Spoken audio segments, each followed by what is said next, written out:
FPV drones, or first-person view drones, are drones with a camera that the operator is looking through using a specialized headset. He sees what the drone sees. He cannot move the camera independently of the rest of the drone, so if he wants to look somewhere, he has to point the whole drone in that direction. And what these are generally used for are attaching explosives, different types of ordnance, and flying them directly into an enemy target. It could be vehicles like tanks, armored vehicles, pickup trucks, even boats out on a river, and it could be deeply well-fortified infantry. They have been used for all of these applications, and the number of applications continue to grow as troops use them on the battlefield, gain experience, and continue experimenting with them. They're very low cost. As you can see, there's not much to them. It's an airframe, a plastic airframe usually, with 4 electric motors, a flight controller, a battery, and a camera, and then whatever explosives you decide to attach to it. They're cheap to make. Both sides are using them, but what I want to talk about in this video is the use of artificial intelligence that makes these drones so much more lethal by bypassing one of their greatest weaknesses, the signal between them and the operator, and the many things that can disrupt it, including obstacles in the terrain, but also electronic warfare, which can jam or commandeer the signal of these drones. We'll show you this article right here. First, this is from Shepherd Publishing. Russia claims to have developed AI-based aiming system for kamikaze drone.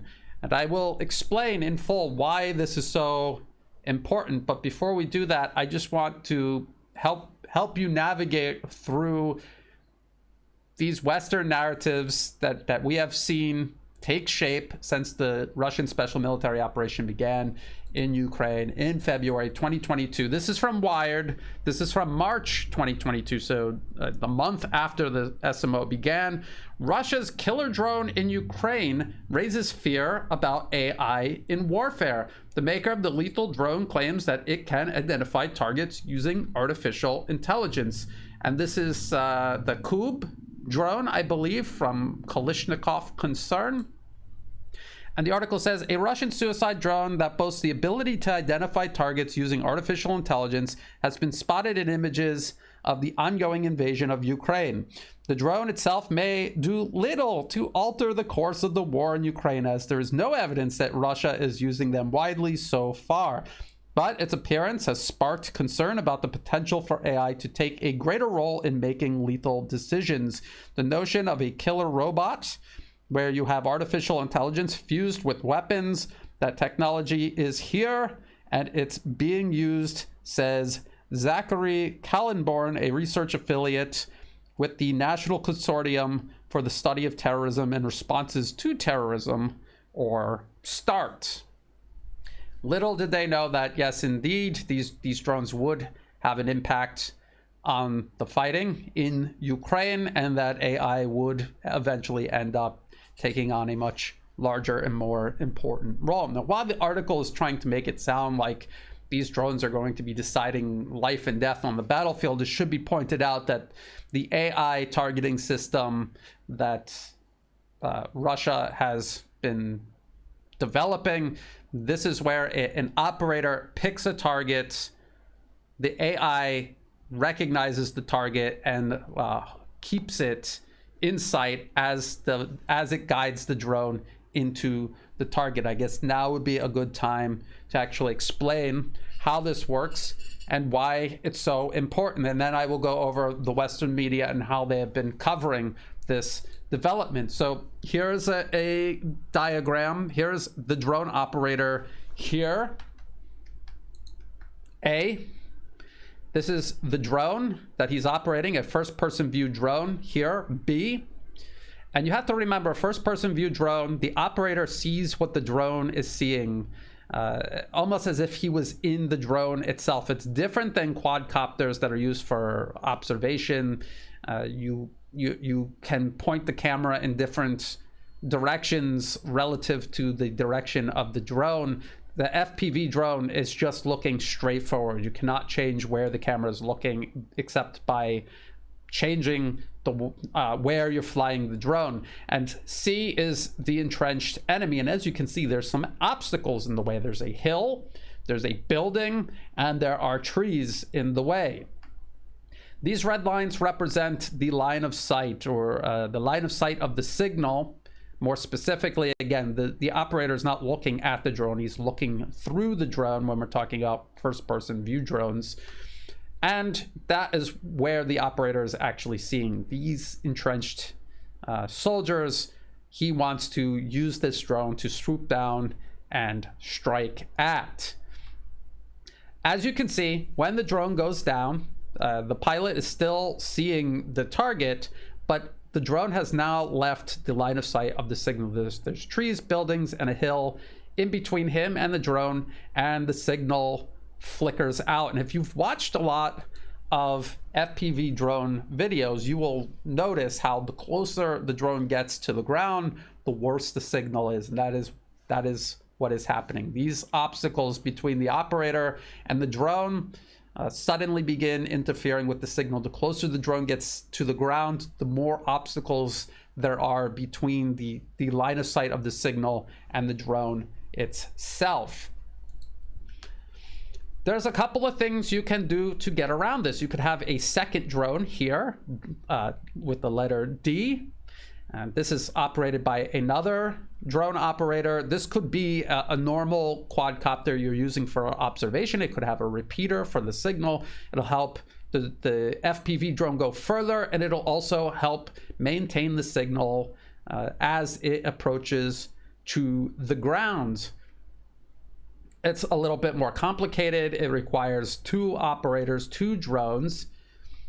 And what happens if here, letter E, the enemy is using electronic warfare? You can see it is emitting electromagnetic radiation, and it's meant to either interfere with and blind the signal of the drone, or even take the drone over, commandeer the drone. In this case, the drone cannot approach the target without losing the signal and becoming useless and missing its target. So this is where AI comes in. As the drone reaches this position, the operator can see the target, but before approaching it and losing control of the drone, he switches over to AI. AI will see the target designated by the operator, and it will look at it optically. It will guide the drone itself into the target, almost as if there was a little pilot inside the drone itself. The AI is the pilot. It does not require any kind of signal from the operator. It does not require any sort of guidance by GPS. It simply sees the enemy and moves the drone toward the enemy until it hits its target. And that's what this is supposed to represent: the AI itself looking at the target and homing in until it hits and destroys the target. So I hope that diagram makes it very clear. When I read these articles from across the Western media, they're going to talk about this. I hope that diagram helps put an actual picture in your head so that we can understand what exactly they're talking about. That Wired magazine article really does not explain why AI is so important. As a matter of fact, I think it sort of misleads readers. We have this article from the Washington Post. This is from July 2023. The war in Ukraine is spurring a revolution in drone warfare using AI. The advent of AI-enabled drones holds huge promise for Ukraine's military, but may also be exploited by nefarious non-state actors, and also, by the way, may already being used by Russia on a much larger scale. I think you can see where this is all going.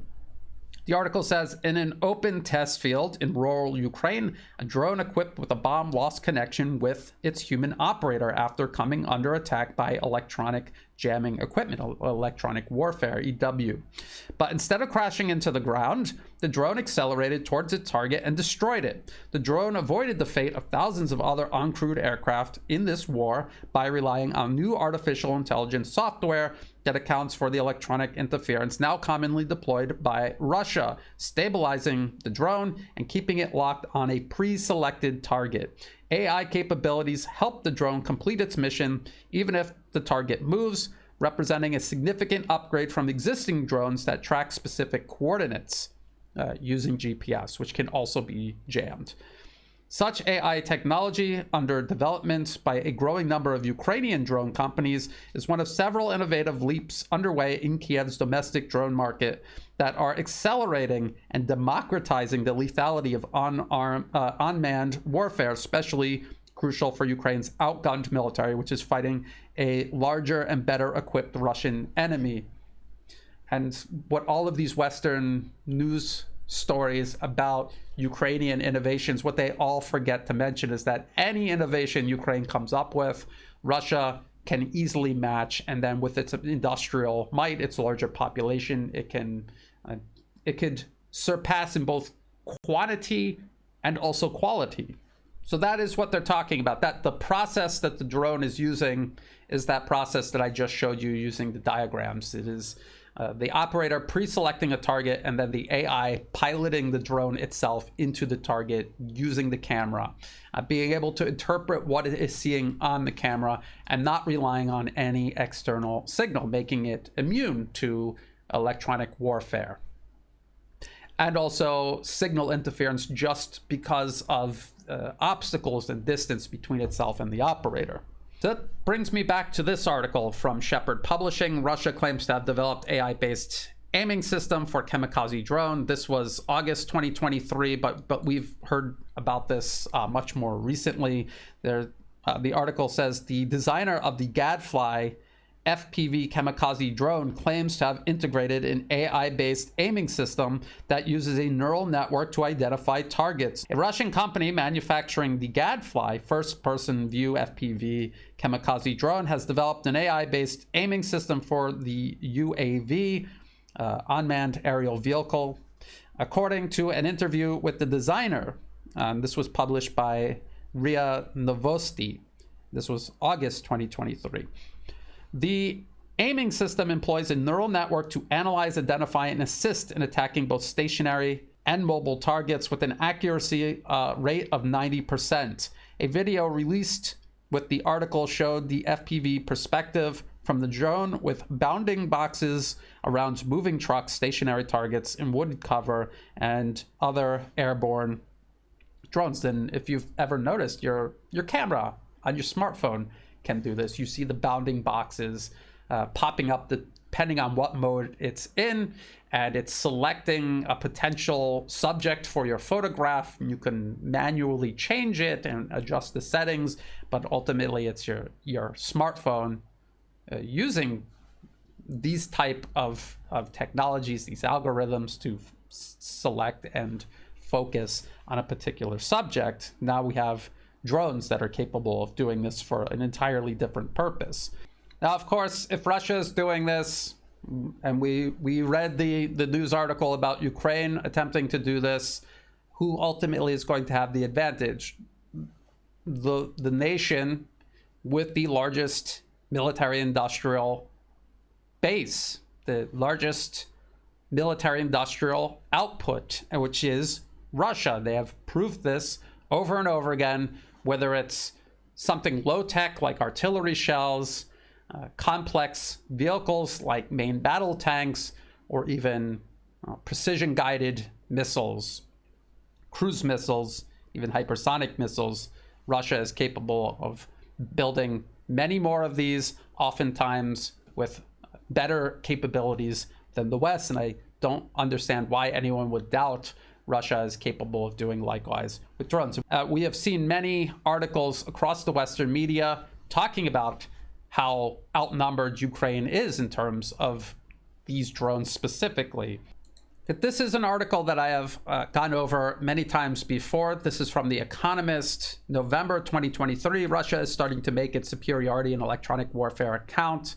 And this is what the article says. It says, Ukraine has trained an army of some 10,000 drone pilots who are now constantly engaged in a cat and mouse game with increasingly adept Russian EW operators, electronic warfare operators. The favored drones are cheap, costing not much more than $1,000 each, and Ukraine is building enormous quantities of them. But losses to Russian electronic warfare, which either scrambles their guidance systems or jams their radio control links with their operators, have at times been running at over 2,000 a week. The smitten drones hover aimlessly until their batteries run out and they fall to the ground, neither hardening them against jamming nor investing them with artificial intelligence to fly without a live link to a human operator are feasible options yet, at least for mini drones. So again, Russia has the ability to use AI to improve their drones. They have the ability to do this on an industrial level. Ukraine does not. The Western military industrial complex does not. They're not geared toward that. They are profit driven, not purpose driven. They prioritize profits, research and development, accelerated timelines. This all eats into their bottom line, which they would do almost anything to prevent, which is why they have resisted throughout the duration of the special military operation, revamping themselves as companies and collectively as an industry to actually meet, match, or exceed Russian military industrial output. The article then says quantity still wins out over quality, but Russia may have an advantage there too. The skies over the battlefield are now thick with Russian drones. Around Bakhmut, Ukrainian soldiers estimate that Russia is deploying twice the number of assault drones they are able to. So Russia has more drones, and Russian drones are more effective, have better capabilities, and are constantly being improved through features like AI-guided targeting, for example. And I want to point something else out regarding these, not just these first-person view drones, but drone warfare in general. It's not just the introduction of AI to help them close in on targets when the signal is otherwise interrupted between it and the operator. There is also this use of night vision on these drones. And as Mark Sloboda has pointed out, both on my channel during interviews and other interviews that he has given, Russian first-person view drones are now increasingly being equipped with infrared imaging. And this is relatively costly. This is not something that you would put on all drones, whether they're used day or night, but Russia is equipping first-person view drones for night operations. And this is a thermal imaging system that is meant to be used once and obviously lost when the first-person view kamikaze drone strikes its target.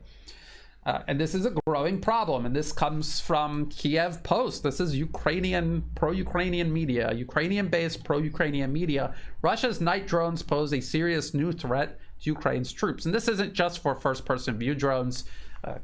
Other drones that drop ordnance on troops and vehicles are also being equipped with infrared. If you follow the conflict closely and the footage coming out of the use of these drones, you can see just how much more prevalent infrared imaging has become. It says Ukrainian soldiers at the front lines say that Russians have changed tactics. Moscow's forces are now making use of FPV, first-person view drones, equipped with heat-detecting night vision to strike in the darkness, a time when the Ukrainians had previously benefited from a technological advantage. Well, I don't think there ever was a technological advantage. I think that was just the Western media doing what it has always done, portrayed Russia as backwards, ill-equipped, and incompetent, when in reality, Russia had always had the advantage. It has just become impossible to hide it now. The article also says Russians use both light-sensitive cameras capable of seeing in the dark with minimal lighting and more dangerous thermal cameras, more dangerous to the targets these drones are hunting. Light-sensitive cameras, passive night vision, systems, collect available light and amplify it. Thermal imaging is gathering information about temperature differences. So two different strategies. Thermal imaging is usually more costly and difficult to implement, but if Russia is putting these on first-person view drones for one-time use, it means that they have an industrial process set up to mass produce cheap, relatively cheap thermal imaging systems for these drones. Then this article tries to explain why Ukraine doesn't have this capability, or at least not on a similar scale. And it says, and they're quoting an aerial scout in Ukraine, "Can we convert our drones? Absolutely. In general, it doesn't matter whether the camera is conventional or infrared, but only the state can implement this on a large scale." So this goes back to this point I always make about Russian industrial output versus Western industrial output, purpose versus profit, and why the West will never be able to match or exceed Russian military industrial output, at least not in time to turn the tide in this conflict taking place in Ukraine, not anytime in the foreseeable future. And this is a reality that many are coming to grips to, and they're looking for ways to overcome. So also from Ukrainian-based pro-Ukrainian media, the Kiev Independent, this was from relatively recently, January 13th, 2024, minister urges Ukrainians to create drones for army at home. The digital transformation minister urged Ukrainians to create drones for the military at home as part of the People's Drone Project. So the participants can take a free engineering course to teach themselves how to assemble a 7-inch first-person view drone at home. They talk about what FPV drones are, and then they talk about how these drones are brought to a collection point, they're quality tested, and then they're sent to the front. And actually, the idea of distributed manufacturing is not new. It was used during World War II. The UK used distributed manufacturing to overcome deficiencies in their fight against Nazi Germany, but no one should make the mistake of thinking that the UK would have somehow survived and prevailed in that conflict if it hadn't been for the United States and the Soviet Union's massive, utterly massive industrial capacity. They dwarfed Germany, Italy, and Japan many times over, and it was that won the war. It was not distributed manufacturing in the UK. Every little bit helps, of course, but if you do not have the fundamentals of your military industrial output solved, if that is a major problem, distributed manufacturing is not an alternative. Besides, Russia is doing it too. Who could have thought? And so this is from Forbes. This is from December last year, actually. Russian volunteer group claims to make 1,000 FPV kamikaze drones per day.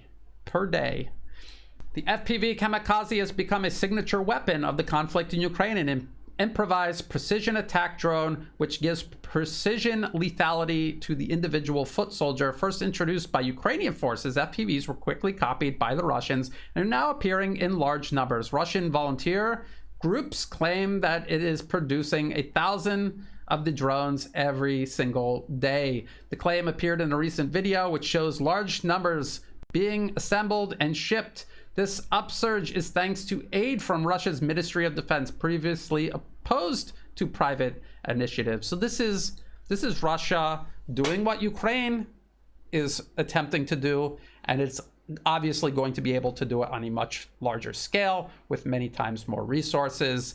And not only are these FPV drones going to be mass produced, but if they decide to integrate AI targeting, that is something that's not that difficult to do. If you have the basic airframe, the battery, the camera, it's just a matter of switching out the flight controller and possibly an additional microcontroller handling the AI algorithm, targeting algorithm.